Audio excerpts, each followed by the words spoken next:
You know, there's lots of ways to take care of behavior problems in kids, and yet for some reason, the go-to in our culture starts with a P word, and that word is punishment. And I spend a lot of time on this channel talking about why I don't think it is a very good idea. So today we're going to talk about non-coercive parenting and why I think it's so important.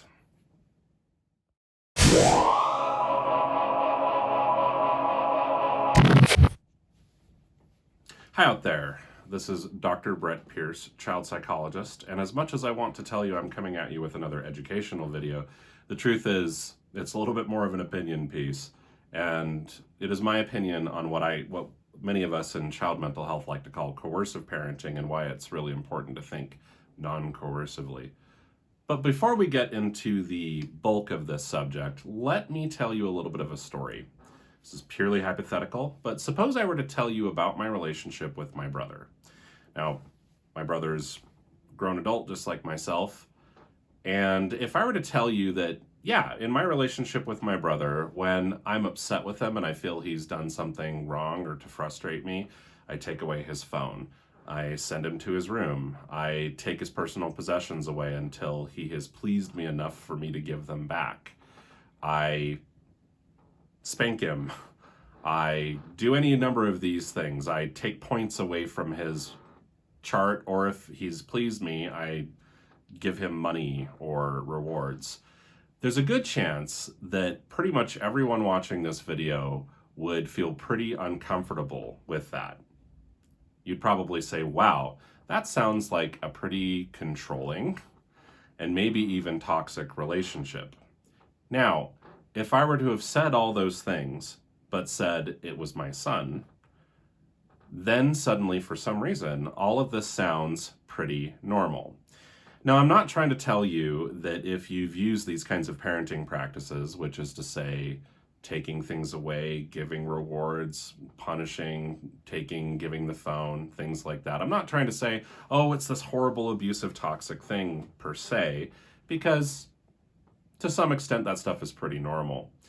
However, I just really want to highlight in this video how there's a lot of things our culture feels is perfectly appropriate with kids, but if we were to treat fellow adults that same way, it would really be considered quite a big problem, almost to the point where there'd be a lot of big objections.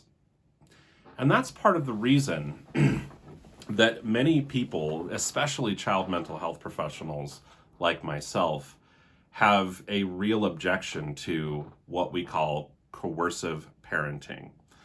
And by coercive parenting, I mean when we adults use a lot of force and power to try to control the behavior of kids. Now, of course, we adults need to be in charge with kids. That's perfectly normal and acceptable.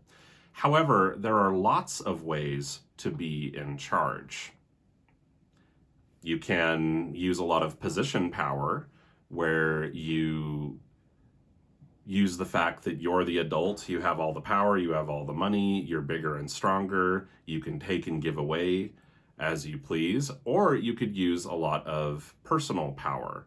And personal power involves a lot of cultivating trust and respect, a lot of encouraging people to learn and grow for themselves, a lot of influencing and persuading. So there are two different kinds of power that we can use as adults with kids. Neither one is exactly good or bad by itself. Sometimes we have to use position power. That's just kind of how it is. However, when we lean way too much on the use of position power, we start to get into territory where we're using a lot of coercion. And the best way to think about this stuff is always to ask yourself as an adult, how would I feel if my boss, my spouse, my best friend were treating me this way? So one common example that I like to talk about a lot with older kids and teenagers these days who have smartphones is, how would you feel to have your smartphone held over your head as something that can be given or taken away depending on how pleased someone else is with you. Now, of course, kids and teenagers, just like adults, can be perfectly prone to misusing a smartphone, using it too much, using it as an escape or an avoidance strategy from homework or chores or other obligations. Sure, that's true. But at the same time, having someone else forcibly take and give it away from you, even in that context, probably isn't going to do a whole lot of good.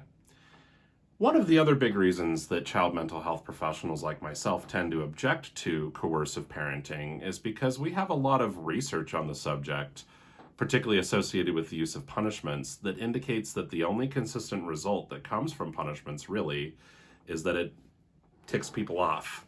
It angers them. Punishment has really failed to show a lot of usefulness in terms of producing lasting change. And by way of comparison, rewards are a lot more effective, but that isn't to say that they're by any means comprehensive, which is to say you can't just think in terms of using rewards and expect to be successful in managing difficult behaviors. Another really big problem I have with coercive parenting is when we're talking about kids who are struggling with emotional and behavioral difficulties.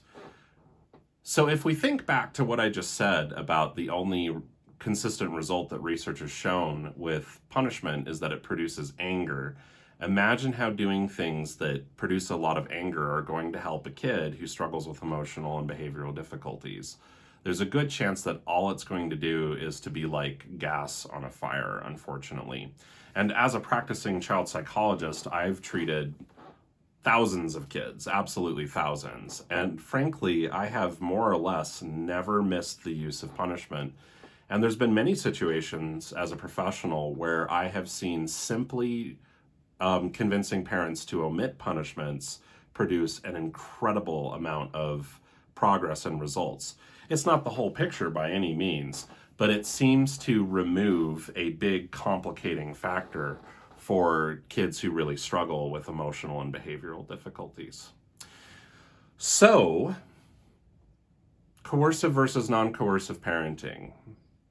There really seems to be a thing in our culture where we just feel like it is absolutely and 100% okay, and in fact sometimes necessary, to do things with kids in a close relationship that if we were to say, let's do that in a marriage or in a close relationship, a best friend kind of situation, we would consider it to be absolutely objectionable. And I think it's just important for us to all sit down and think about what other strategies can be used, because there's lots of way to influence, teach, educate a child and manage problem behaviors other than the use of things that are really forceful, like giving and taking things away or the use of punishment.